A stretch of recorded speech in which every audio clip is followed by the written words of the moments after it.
هسا انا اللي اعرفه انه البنية اذا بردت خدودها يصيرن حمر، ورديات بيهن مجال. اشو احنا اللي عدنا اذا بردت لو تصير زرقة لو تمشق.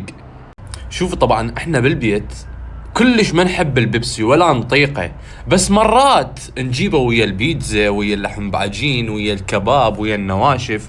ومرات اذا جبنا مثلا كيكة ولا اشترينا معجنات او شي مرات نشتهيه وياهن.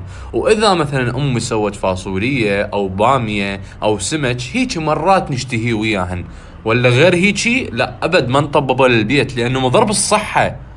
يعني خليت اللابتوب مالتي بالقاع، رحت للمطبخ ورجعت لقيت بيبيتي واقفة فوق اللابتوب، ومن تشوفني تسألني احمد ايش قد وزني؟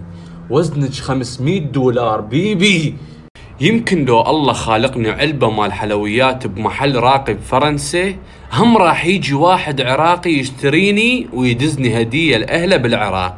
هذا حظي وعرفه الله وكيلكم.